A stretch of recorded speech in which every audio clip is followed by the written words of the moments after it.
नमस्कार। Doctor Bhimrao Ambedkar university के community radio 90.4 Agra की आवाज पर मैं पूजा एक बार फिर से आप सभी का बहुत बहुत स्वागत करती हूँ। हमारे यूट्यूब के ऑफिशियल पेज पर आज हम एक बार फिर आपसे जुड़ चुके हैं एक और बहुत ही खास शख्सियत के साथ। जी हाँ, हम बहुत सौभाग्यशाली हैं। आज हम अपने स्टूडियो में बहुत बहुत स्वागत करना चाहते हैं श्री अजय कुमार उप्रेती जी को, जो है माननीय राज्य सूचना आयुक्त उत्तर प्रदेश। सर नमस्कार। नमस्कार पूजा जी, आपका बहुत बहुत स्वागत है सर हमारे विश्वविद्यालय में, हमारे सामुदायिक रेडियो में। और पहले तो मैं आप लोग को धन्यवाद भी देना चाहूँगा और तारीफ भी करना चाहूँगा, खासकर मैडम की, वीसी मैडम की, कि मैं पहली बार इस तरह के अनुभव से रूबरू हो रहा हूँ। डॉक्टर भीमराव अंबेडकर विश्वविद्यालय आगरा सामूहिक रेडियो केंद्र 90.4 मेगाहर्ट्ज, आगरा की आवाज जो भी है, ये बहुत अच्छा प्रयास है और बहुत कम जगह देखने को मिलता है। और आप लोग ऐसे ही नए नए इनोवेशंस के साथ आए, ये मेरी जो है शुभकामनाएं। बहुत बहुत धन्यवाद सर। प्लेजर इज ऑल आस कि आप आज यहाँ पर आए हैं सर। और जैसा कि हम सभी जान ही रहे हैं कि आप हैं माननीय राज्य सूचना आयुक्त उत्तर प्रदेश, तो सर आरटीआई यानी कि राइट टू इंफॉर्मेशन, सूचना का अधिकार, सबसे पहले इस आरटीआई के बारे में ही जानते हैं सर। देखिए, आरटीआई की आवश्यकता क्यों पड़ी, ये अधिनियम जो है 2005 में लाया गया है सरकार द्वारा। और इसके पहले ऐसा होता था कि ये महसूस किया जाता था कि जो जन समुदाय है वो सूचनाओं से दूर है, उसकी अपनी कुछ आवश्यकताएं हैं, अपने कुछ जो है दुख दर्द हैं, और जिसके बारे में वो जानना चाहता है या सूचनाएं मांगता है, लेकिन उसको उस स्तर पे सूचनाएं मिलती नहीं। खासकर क्या होता है कि सरकारी विभागों से सूचनाएं मांगना, या आपकी कोई एप्लीकेशन पे काम नहीं हो रहा है, या इसी प्रकार की, तो एक तरह से जो है पारदर्शिता नहीं थी। तो लोगों के मन में आया कि कोई एक ऐसी चीज होनी चाहिए, कोई ऐसा सिस्टमैटिक हमारे पास ऐसी चीज होनी चाहिए जिसके तहत कि एक मैंडेटरी बना दिया जाए कि आप जो चीज चाहते हो और जो जेन्युइन है वो आपको मिले। तो अब आप किसी चीज को मैंडेटरी कैसे बनाएंगे, उसके लिए उसको अमली जामा पहनाना बहुत जरूरी होता है। तो उसी के लिए जो है ये सूचना का अधिकार अधिनियम 2005 ये एक्ट लाया गया, और इसने एक तरह से मैंडेटरी कर दिया कि जो सूचनाएं, जन सूचनाएं मांगी जाएं, उसको जो है विभाग का और लोक प्राधिकरण का ये कर्तव्य है कि उसको दिलाएं। इसमें बहुत जो है छोटी सी वो है, सूचना मांगने वाला भारत का नागरिक होना चाहिए, एक ही चीज है। और जो फीस रखी गई है वो 10 रुपए की, पोस्टल ऑर्डर, डिमांड ड्राफ्ट या किसी उससे मांग के वो जो है सूचना मांग सकता है किसी विभाग से। क्योंकि हर जगह, चाहे शहर हो चाहे गांव हो, बहुत सारी समस्याएं होती। मान लीजिए आपके यहाँ बिजली का बिल गलत आ गया, बहुत छोटी, ये आम जनमानस से बिल्कुल कनेक्टेड चीज है, आप उसको ठीक कराना चाहते हैं। 2005 के पहले ऐसा होता था कि आप शायद दफ्तरों के चक्कर काटते रहते थे, ये काम नहीं हो पाता था। आज लेकिन आप मुझसे पूछें, क्योंकि बिजली जो है यूपीपीसीएल जो है, Uttar Pradesh power corporation limited, वो भी मेरे अधिकार क्षेत्र में है जहां तक कि जन सूचना आरटीआई का संबंध है। तो कई ऐसे बिलों पे केवल आरटीआई मांगने से ही उनकी समस्या जो है का समाधान हो गया। इसी तरह आपकी दैनिक जीवन से जुड़ी हुई चीजें, राशन कार्ड, पानी, गैस, स्कूल एडमिशन, इस तमाम तरह के है, पूरे जो जीवन में आप जो है जिन उससे समस्याओं से आपका सामना होता है, उसमें आरटीआई आपकी मदद करती है। जी जी, लोगों को जगह जगह भटकना पड़ता था, अब ये सिस्टम हो गया है कि आप जाकर आरटीआई ऑफिस में भी इसकी सूचना ले सकते हैं, साथ ही साथ ऑनलाइन प्रोसेस भी है सर। थोड़ा सा मैं इसमें बता दूं कि सूचना आप कैसे मांग सकते हैं। मान लीजिए कि आपको शिक्षा विभाग से सूचना मांगनी है, तो या किसी कॉलेज से सूचना मांगनी है, तो जो भी लोक प्राधिकरण है सब जगह जन सूचना अधिकारी हैं। तो आप एक अपना पत्र उनको दीजिए, जन सूचना अधिकारी को, अपने जो भी आपको चाहिए, और उसके साथ जो है आप 10 रुपए का पोस्टल ऑर्डर लगा दें। 30 मात्र 10 रुपए मात्र 10 रुपए का 30 दिन के अंदर ये अपेक्षित किया जाता है कि जन सूचना अधिकारी आपको जवाब देंगे। मान लीजिए वो 30 दिन की अवधि बीत जाती है, या तो आपको जवाब मिलता है या नहीं मिलता, आप उससे संतुष्ट नहीं हैं, तो हर लोक प्राधिकरण में ये व्यवस्था है कि जन सूचना अधिकारी से एक स्तर ऊपर का अधिकारी प्रथम अपीली अधिकारी होता है, जिसको कि हम लोग फर्स्ट एपेलेट अथॉरिटी इंग्लिश में बोलते हैं। उसका ये दायित्व है कि आप उसके पास जाएं, 30 दिन के बाद मान लीजिए वो भी कोई सूचना आपको नहीं देता है, तो इसके लिए सरकार द्वारा आयोग बनाया गया है, राज्य सूचना आयोग, जिसका की मुख्यालय लखनऊ में ही है और एक ही उसमें वो है। आप वहाँ पे अपनी द्वितीय अपील जिसको कहते हैं वो करके जो है फिर आयोग निर्देशित करता है जन सूचना अधिकारियों को और बुलाता है, पूछता है भाई क्या वजह रही कि आप सूचना नहीं दे पाए या क्यों आपने सूचना नहीं दी, विधिक कारण बताइए। और अगर जन सूचना अधिकारी या कोई जो है वो संतुष्टि पूर्वक जवाब नहीं दे पाते हैं तो फिर अधिनियम में जो वैधानिक प्रावधान है धारा 20(1), 20(2) के तहत उन पे कार्रवाई की जाती है। जी।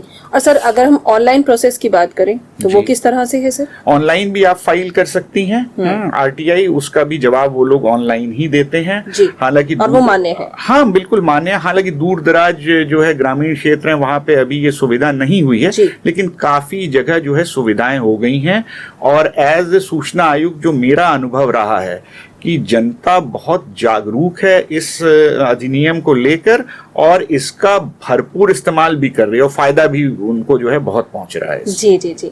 सर सभी जितने सरकारी विभाग हैं वहाँ पर आरटीआई ऑफिस भी होता है, वहाँ पर लोग भी होते हैं सभी की मदद करने के लिए। तो सर कोई भी आम जनमानस अगर आरटीआई फाइल करता है तो क्या उसे वकील की भी मदद लेनी होगी? नहीं, मुझे ये समझ में नहीं आता क्यों जो है वकील की मदद लेनी है। ये भ्रांति है सर। हाँ, क्योंकि ये भ्रांति है, बहुत सीधा सा जो है वो रखा गया है कि कैसे आप सूचना मांग सकते हैं। A4 साइज का एक सादा कागज रखिए, जहां से आपको सूचना मांगनी है ऊपर लिखिए कि सेवा में, मान लीजिए आपको राजस्व विभाग से मांगनी है या डीएम कार्यालय से आपको मांगनी है तो लिख दीजिए सेवा में कार्यालय जिलाधिकारी महोदय, जन सूचना अधिकारी कार्यालय जिलाधिकारी महोदय, और उसके बाद अपना नाम और क्या सूचना आपको चाहिए बता दीजिए और उस A4 साइज के पेपर को वहां भेज दीजिए। सूचना के क्षेत्र में क्रांति है सर ये। हाँ बिल्कुल क्रांति है। और आज के पहले देखिए अंग्रेजी में कहा जाता है कि information is knowledge and knowledge is power. तो अगर आप सूचना से जो है इक्विप्ड हैं या सूचना आपके पास है तो नेचुरली आप सशक्त हैं। बिल्कुल।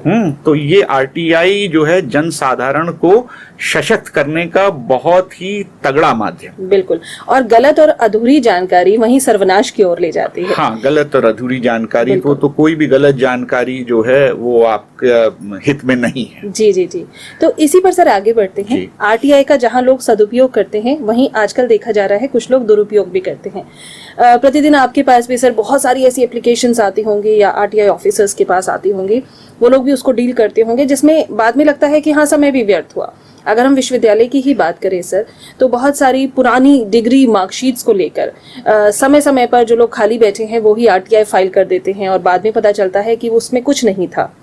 तो इस तरह के लोगों पर जो कि आरटीआई का इस सूचना अधिकार का दुरुपयोग कर रहे हैं सर, गलत फायदा उठा रहे हैं, क्या उनके अगेंस्ट भी कुछ हम लोग एक्शन ले सकते हैं? नहीं, देखिए ऐसा है कि अभी मैं दुरुपयोग शब्द बहुत बड़ा है, इससे मैं सहमत नहीं हूँ। लेकिन अधिनियम में क्या है, कोई रोक नहीं है कि कितनी आप आरटीआई एक आदमी मांग सकता है। अच्छा, दूसरा अब आपका जो प्रश्न आया कि काफी सारी आरटीआई फाइल करते हैं, तो आप जन सूचना अधिकारी को एक्ट में बहुत जो है शक्तियां दी गई हैं। तो अगर उसने एक्ट कायदे से पढ़ा है तो वो एक एक एप्लीकेशन पढ़ के उसका निस्तारण करे।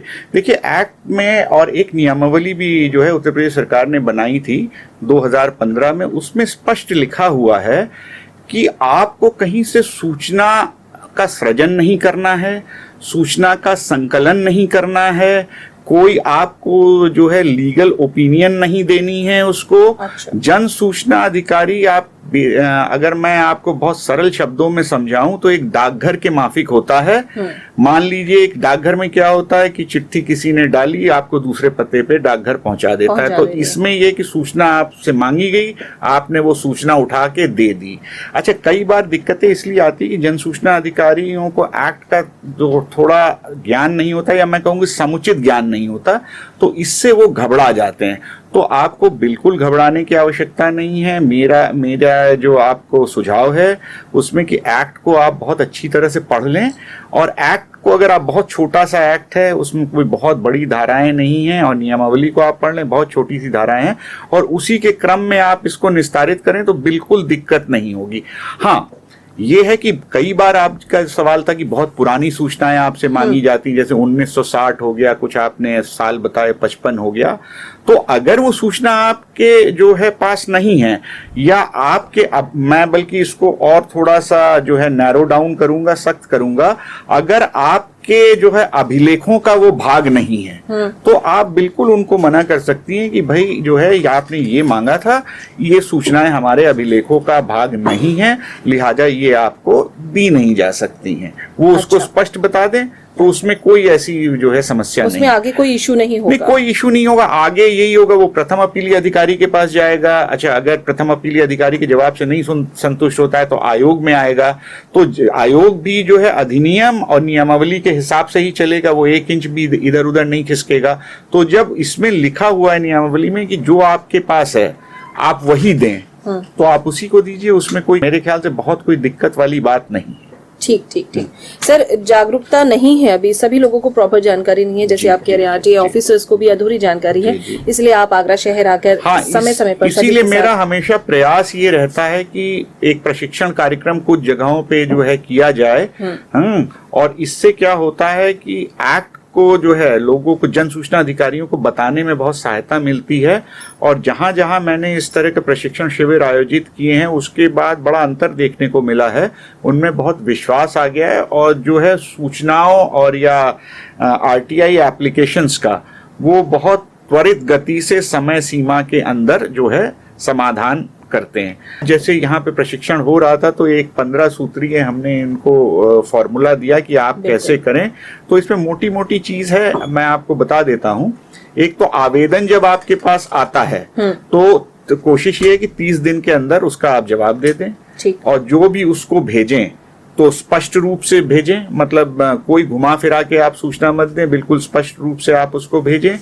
तीसरा ये होता है, मान लीजिए उसने कोई ऐसी सूचना मांग ली है, आप जन सूचना अधिकारी है, आपके वहां से संबंध नहीं है उस सूचना का, तो उसको बता दें कि आपकी सूचना का संबंध दूसरे विभाग से है, और 5 दिन के अंदर प्रयास करें कि वो पत्र जो है वो दूसरे विभाग को अंतरण हो जाए।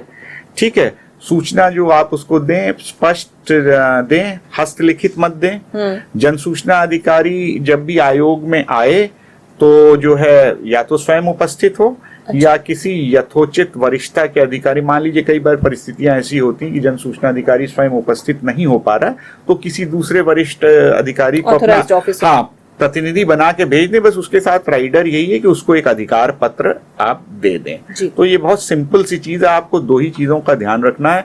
30 दिन के अंदर सूचना आप दे दें, और अगर अंतरित करने का मामला प्रकाश में आता है तो 5 दिन के अंदर जो है अधिनियम की धारा के तहत जो है उसको आप अंतरित कर दें। जी, तो इसका मतलब ये है सर, आरटीआई यानी कि सूचना अधिकार एक ब्रिज का काम करता है। जी, आपने बताया कि आपको कोई भी इंफॉर्मेशन को एडिट नहीं करना है, जो भी आपसे सूचना मांगी गई है वो आपने एक विभाग से लेकर आपने व्यक्ति तक एज इट इज पहुंचा देनी है। मतलब वही था कि आपको जो मांगा गया है आप पहले अपने पास देख लीजिए कि वो उपलब्ध है और किस फॉर्म में, उसी फॉर्म में आप उसको उठा के दे दीजिए। मान लीजिए दूसरी परिस्थिति आती कि जो वो मांग रहा है वो सूचना उपलब्ध ही नहीं है आपके पास, तो आप उसको बता दें भाई आपने जो मांगा है हमारे पास ये उपलब्ध नहीं है, ये हमारे रिकॉर्ड का जो है पार्ट नहीं है, ये हमारे अभिलेखों का भाग नहीं है, तो हम इसको आपको नहीं प्रोवाइड करा पाएंगे। सर, व्यक्ति विशेष को 30 दिन तक अगर सूचना प्राप्त नहीं होती, उसके बाद क्या प्रोसीजर? उसके बाद वही मैंने बताया, 30 दिन तक नहीं होती है तो वो जो है प्रथम अपीलीय अधिकारी के पास जाता है। मान लीजिए वहां पे कोई निर्णय नहीं होता है तो आयोग में आता है। अब आयोग जो है उसकी एप्लीकेशन प्रार्थना पत्रों का परीक्षण करता है और जन सूचना अधिकारी से पूछता है भाई क्या वजह रही कि आप नहीं इसको दे पाए। अगर देखिए वो जो युक्ति युक्त कोई वजह बताता है, कई बार व्यवहारिक वजह होती है कि रिकॉर्ड रूम में आग लग गई, कहीं कुछ हो गया, तो आयोग सहानुभूति पूर्वक विचार करता है।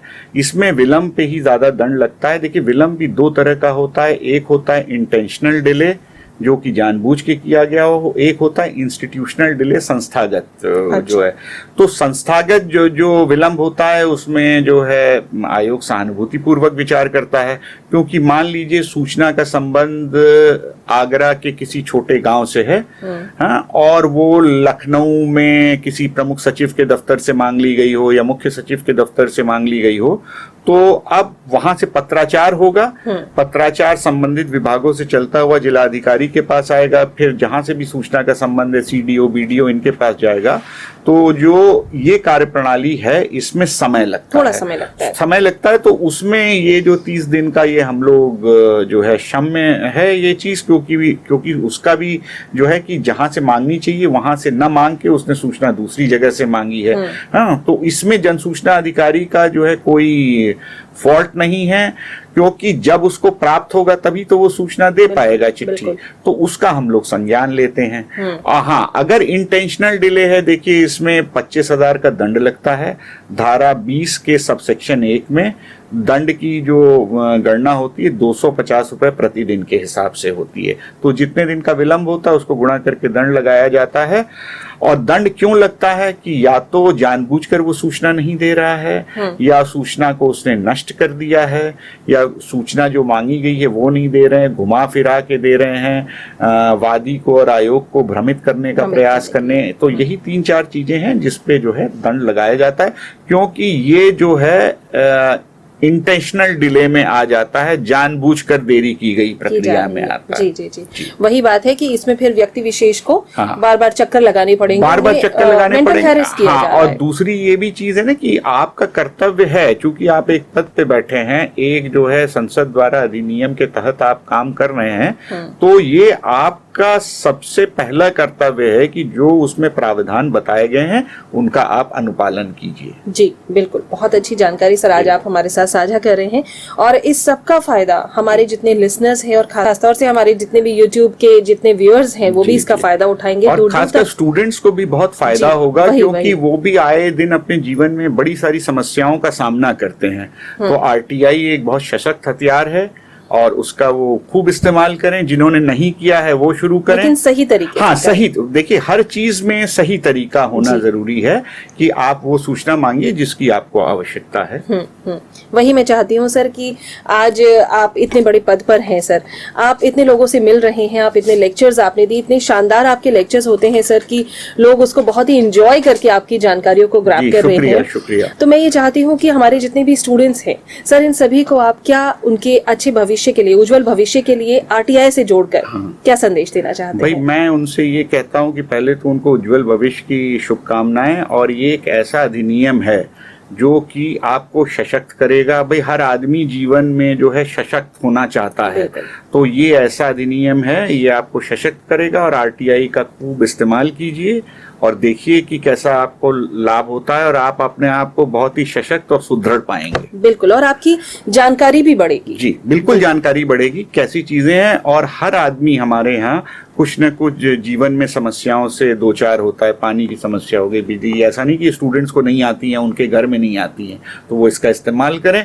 और इसका फिर फल देखें कि कैसा होता है, और बाकी लोगों को भी जागरूक करें, बाकी लोगों को। लेकिन हर हथियार का इस्तेमाल सही तरीके से होना चाहिए। हाँ बिल्कुल, हथियार का देखिए सही तरीके से इस्तेमाल होना चाहिए, कोई भी चीज का गलत इस्तेमाल। और आयोग भी इसको देखता है कि किसी भी चीज का गलत तरीके से इस्तेमाल ना होने पाए। बिल्कुल सर, आज हमारे विश्वविद्यालय में आकर आप कैसे महसूस कर रहे हैं? बहुत अच्छा महसूस कर रहा हूँ। तो पहले पर दर परत नई नई चीजें सामने आती चली जा रही हैं। मैं वहाँ पे एड्रेस कर रहा था, फिर मैडम से बात हुई और वो यहाँ लेके आई। अगर यहाँ ना आता मैं तो एक बड़ी चीज जो है खोता।